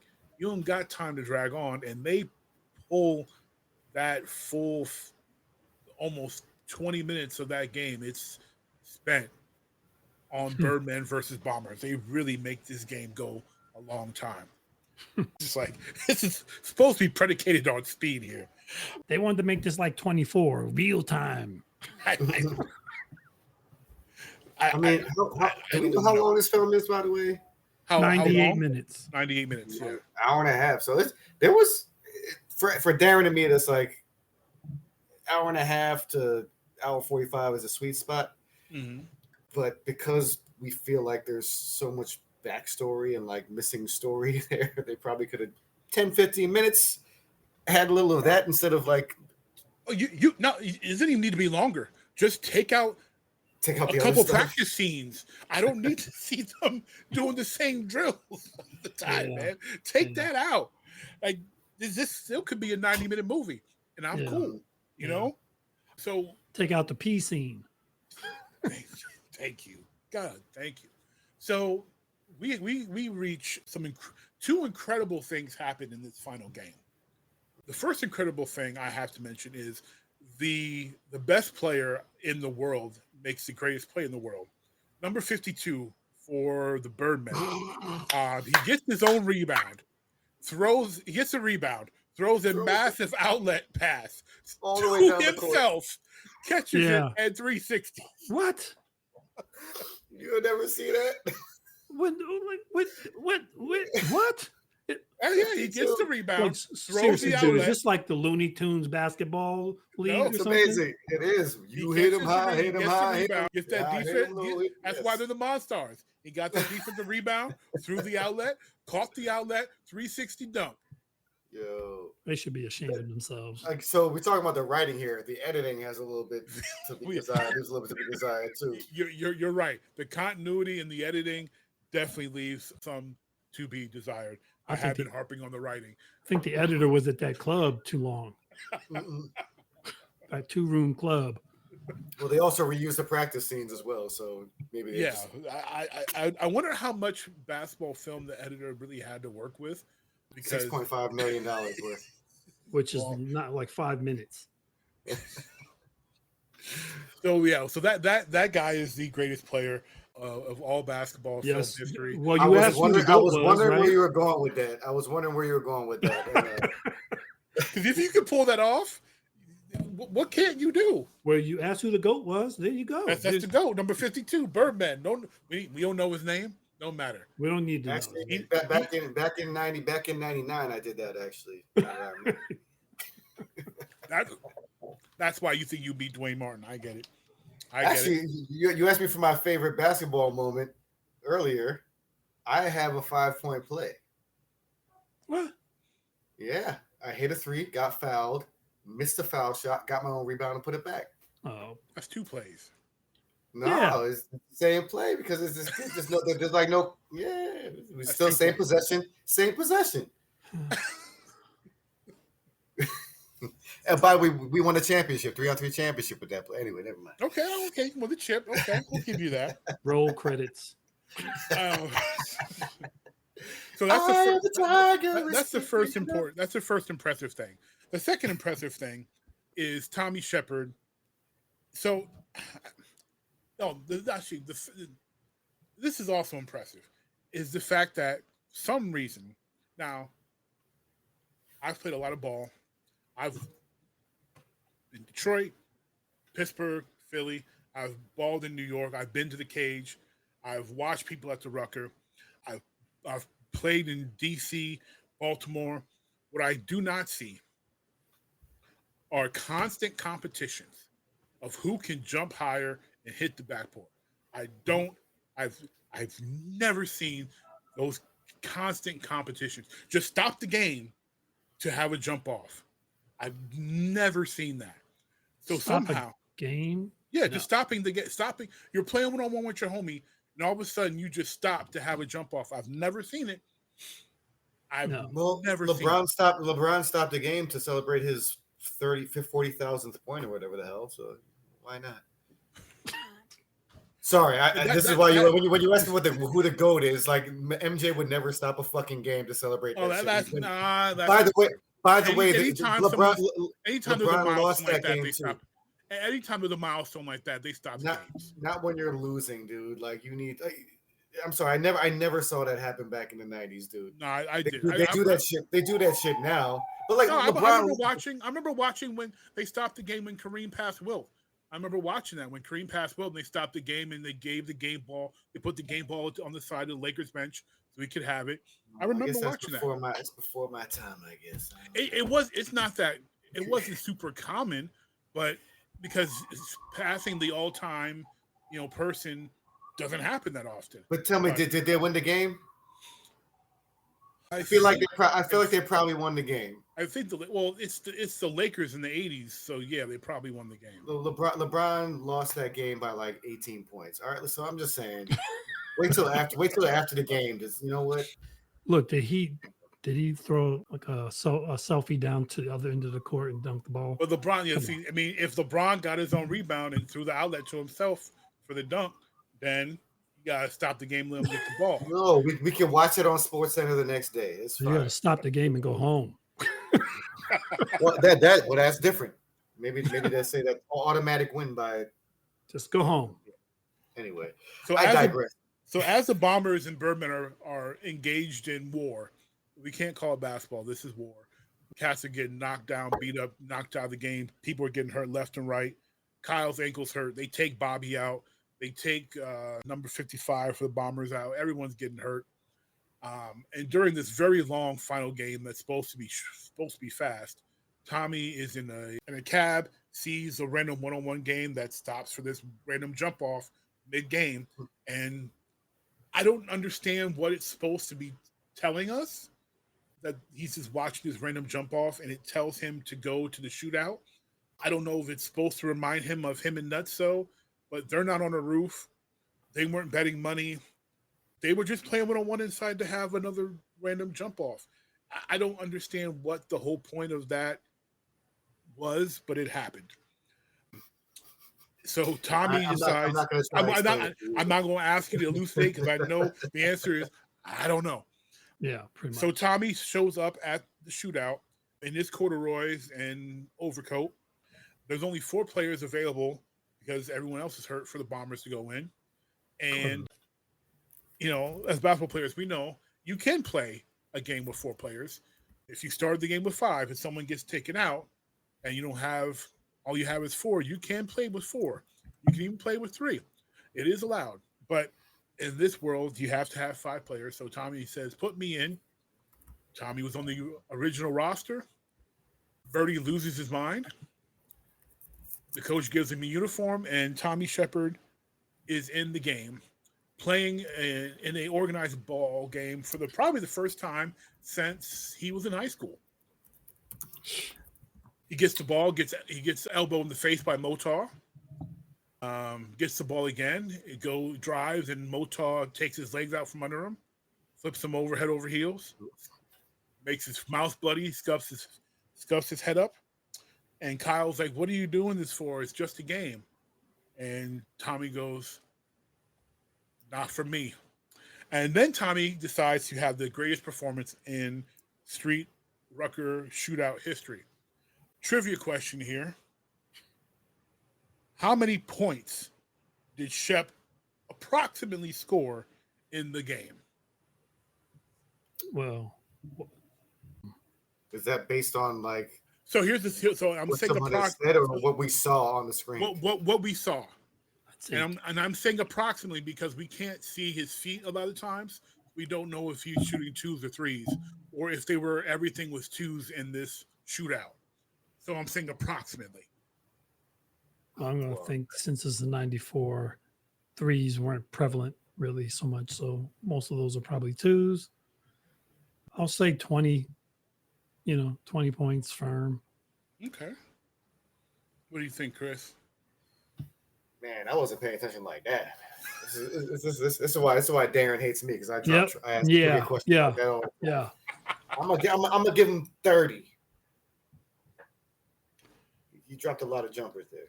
And then he shot some air balls too, because you remember he shoots without the ball. So I scored. He's probably scored another 30 on that. He's not referring to his practice sessions. Well, so Chris wins that. So Shep made 15 shots in the game. So if we count them all as twos, that's 30. Perfect, Darren. You see how this works, Darren? If some of those were threes, then it's probably around 40. So he went a perfect 15 for 15 in the game. In corduroys. In corduroys. It looked like some boots. Corduroys and boots. That's my preferred uniform. That's my preferred uniform. What's the problem? Cords. By the way, those are the softest rims I've ever seen in my life. So that was where I was going to go. So the ball hits the rim and just kind of stays there. It just, my goodness. So clearly, Jeff Pollock was like, well, every shot can't be all net. So what we're going to do is we're going to have hit to the left of the rim and just kind of stay there a little bit, then fall in. So either how about it does that. How about a bank shot?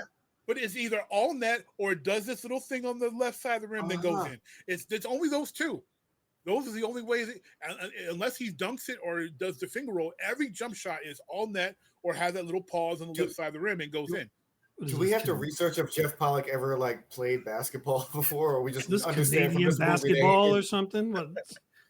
CBA, the CBA, baby. That's where John Starks came from. Okay, but here's the thing. So that player from the Demons, he was a consultant, a basketball consultant for the movie. So blame him for not suggesting, shots off the backboard or anything else that resembles. You could have called me. I was available, man. Yeah, I was 11 years old when this came out, and I would have been a better basketball. I'm sure, consultant. yeah. When this was, come on now. Okay. Maybe that's my calling. Maybe that's the next. I should be a consultant for basketball films. I think I could improve these immensely. Why not? I mean, but you can't make Tommy Shepard, better than 15 for 15. I mean, my man was on fire. Yeah, I still whoop his ass though. So, final play of the game.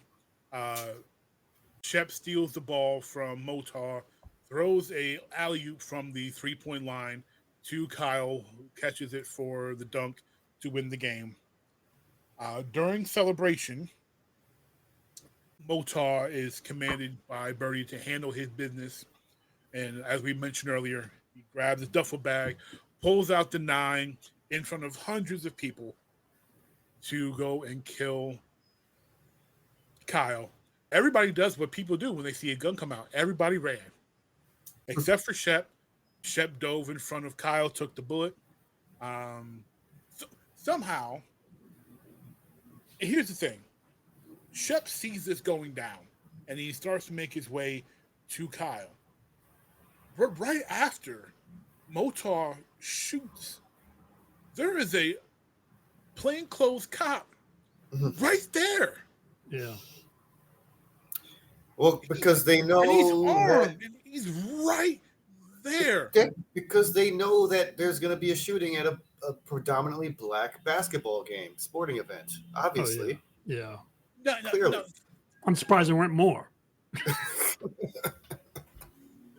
Oftentimes there are some plainclothes, but you know what I see at events like that?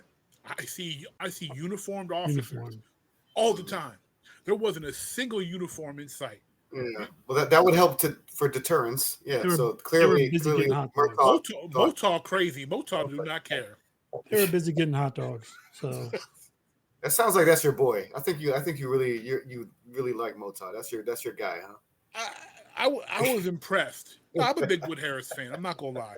I was impressed with Wood Harris in Motown. But Motown gets shot, takes it, and then goes up to shoot back, and then takes another slug before being down for good. Is that where the R comes in?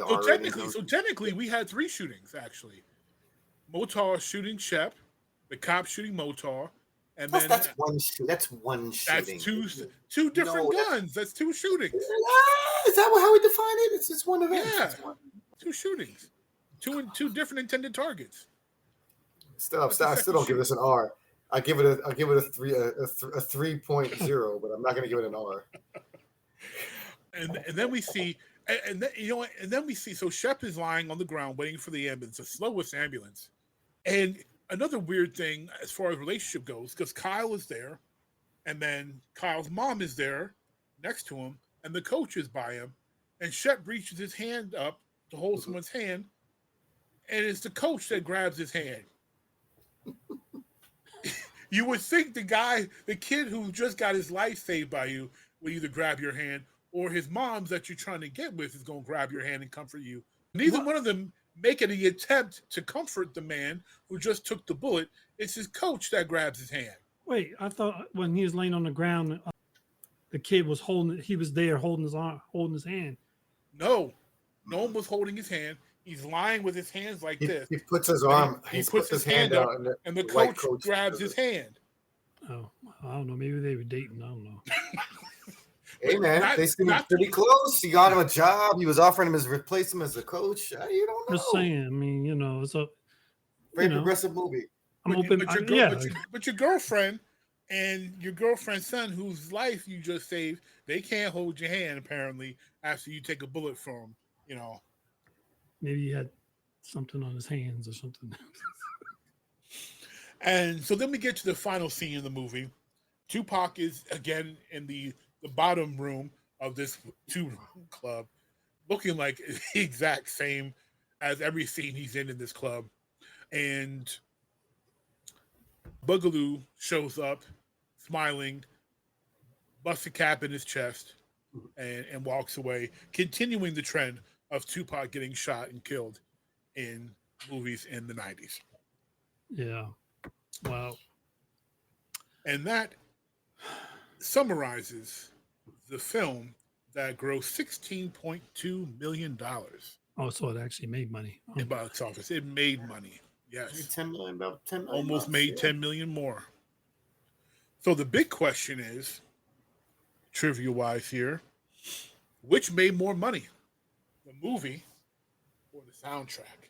Oh, definitely the soundtrack. Soundtrack, yeah. That is correct. Soundtrack, double platinum soundtrack. You know what I'd say about the soundtrack, though? This movie is based in New York. But Death Row produced it. That was one of my trivia questions, and yes, that is correct. Oh, my bad. No, you're good. You're good, because that's one of the things that's one of the things I find so hilarious about this film, is that all the music is so West Coast. It's very West Coast leaning, and it's set in New York. I would think, even though the East Coast West Coast beef was happening at that time, it wasn't like full. It wasn't full on yet. So I would have thought Suge would have had somebody from New York on this soundtrack.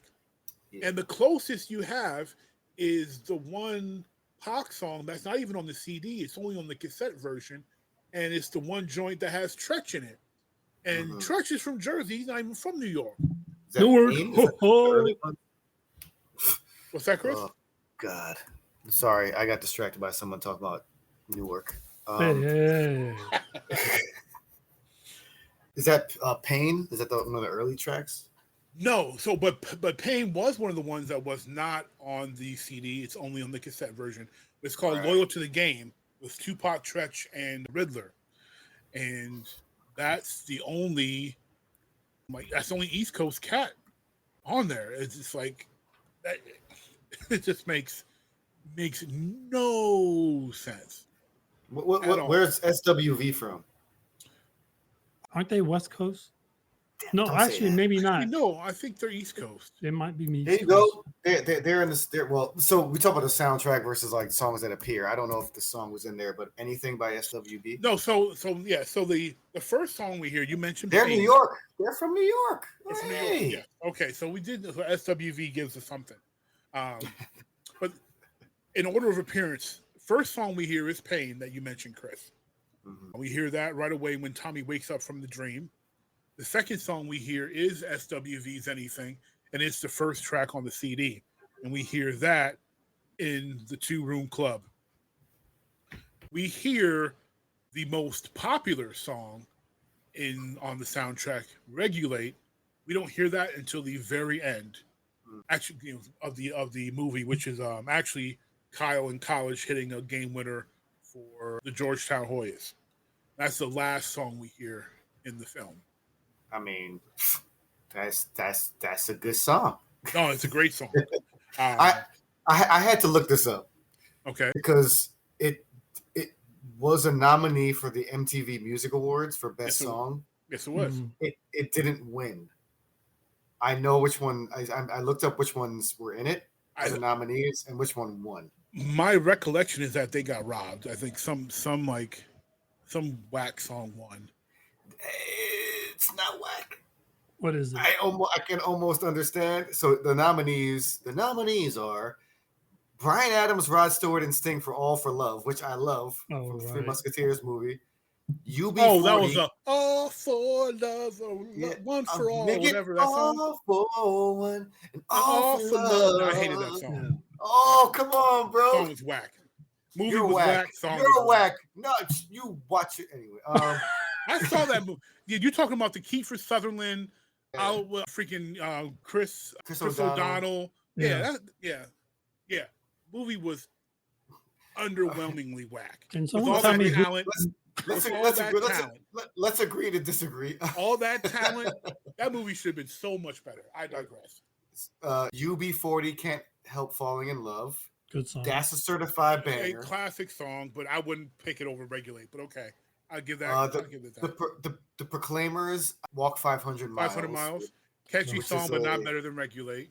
No, it's like probably one of the most overplayed songs of all time.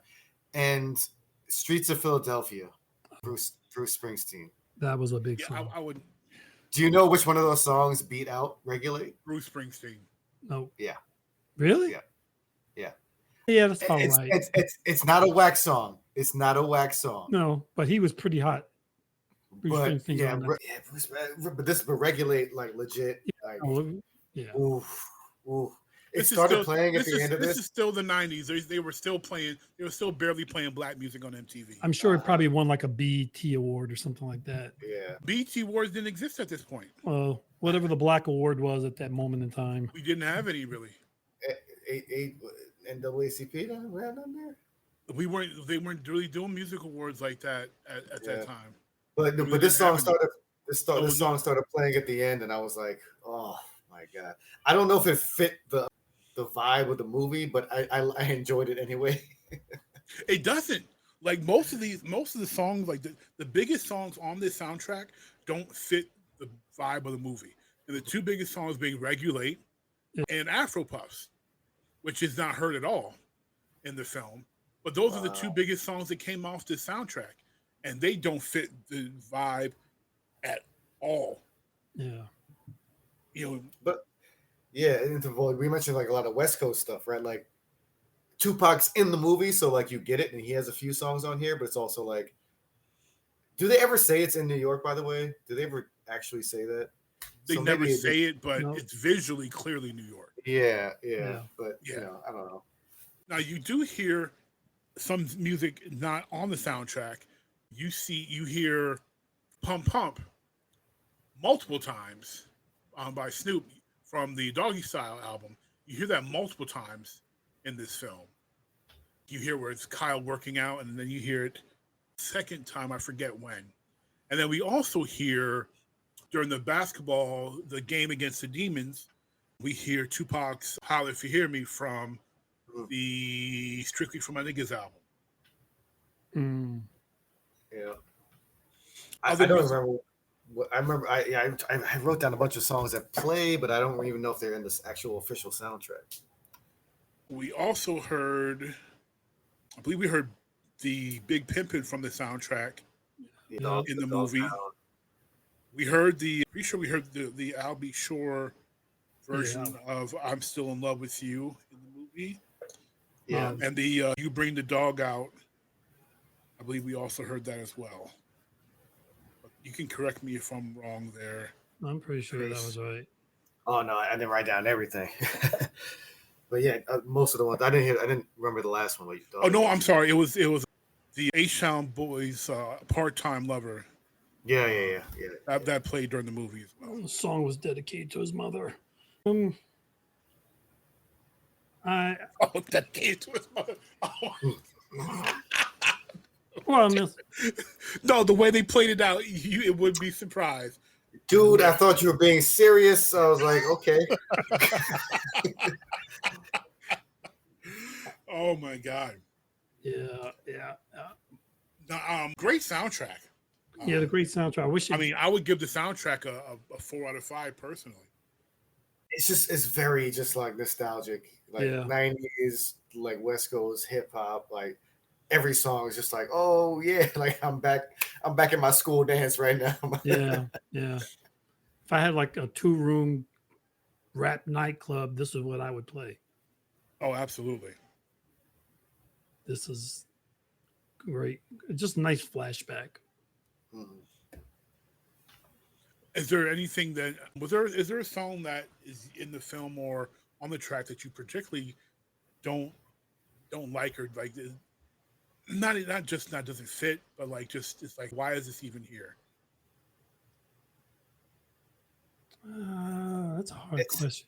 Well, it's hard. It is hard because like especially in the 90s, you'd have track lists that were or soundtracks.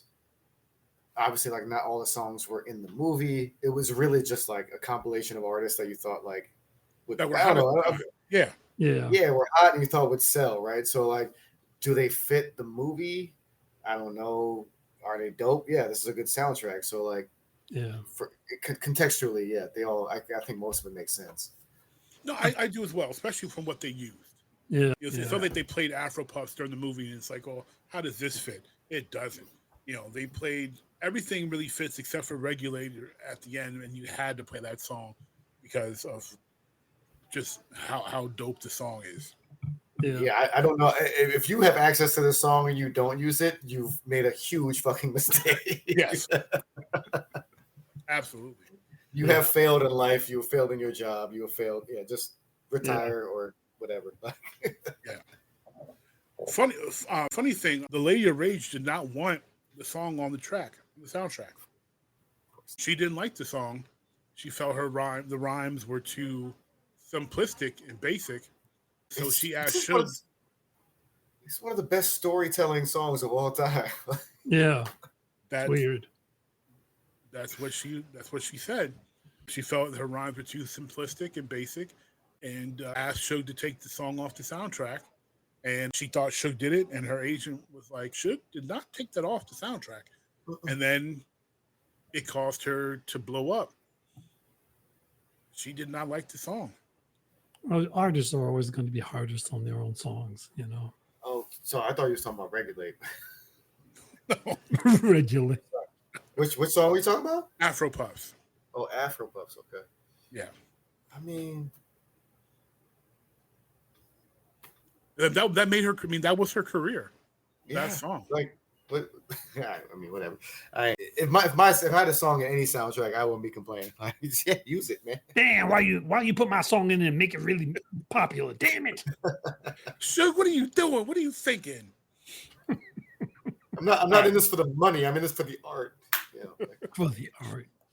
All right, I'm gonna close with a couple of these trivia questions here. See how you. Darren already got it wrong. He already got it wrong. Please be just. You know what?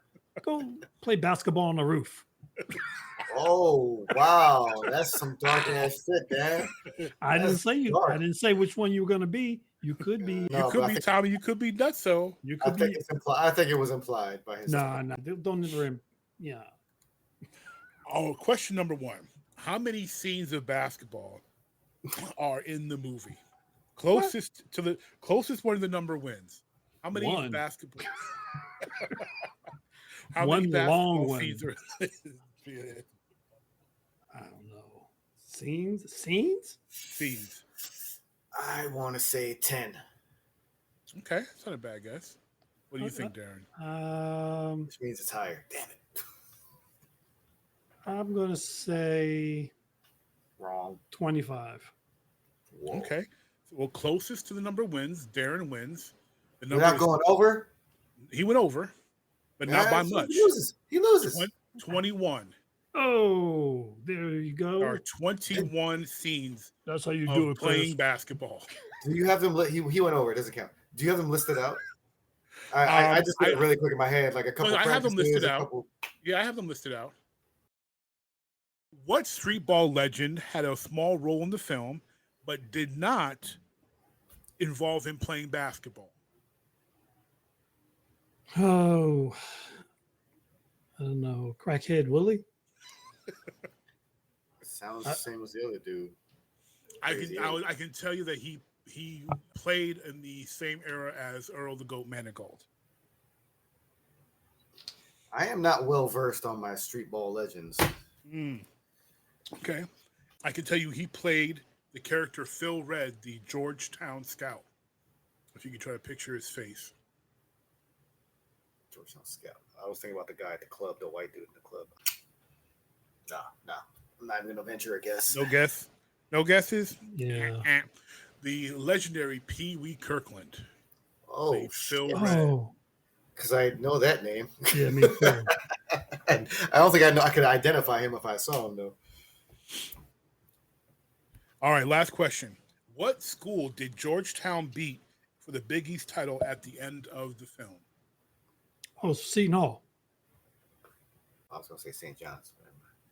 You're saying St. John's, Chris? I'm gonna say whatever the right answer is. Why don't you tell me what the? I'm waiting for you to educate us, Chris. I said St. John's. St. John's. Darren is correct. Seton Hall. Seton Hall Pirates. I think that I've got a final tally, but I think Darren won this one. It was close. No, he went over on the first one. So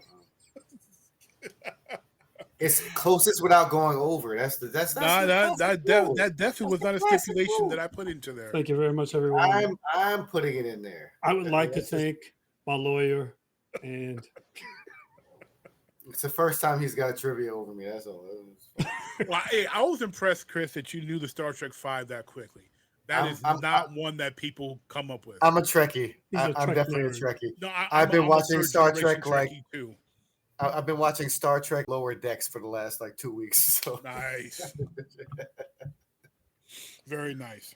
Well, gentlemen, thank you so much for joining me on the original Jeek podcast. Listeners, I hope you had a great time talking above the rim with us and a little bit of our old man rants on the current state of the NBA.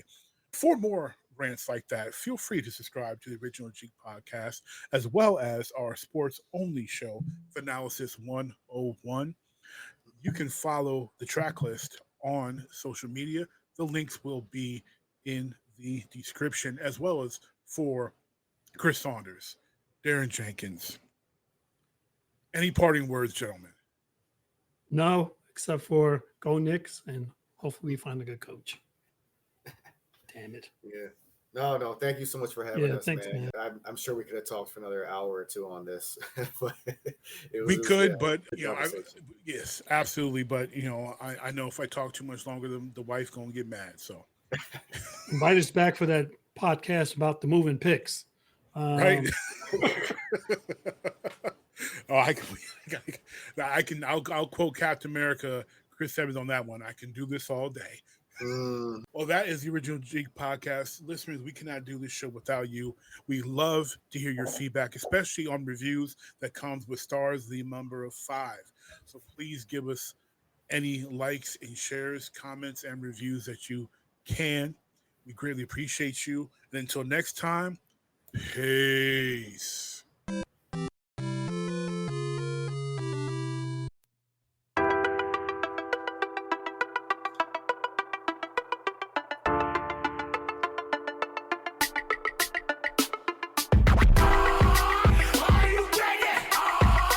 Ready to make an entrance, so backward cut. Come on, type for me. Oh, yeah. Whoa, slow down.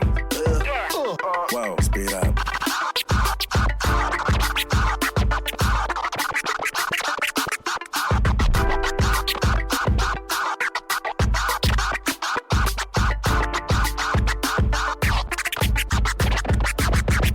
This is DJ What, and you're listening to the original Jeek Podcast.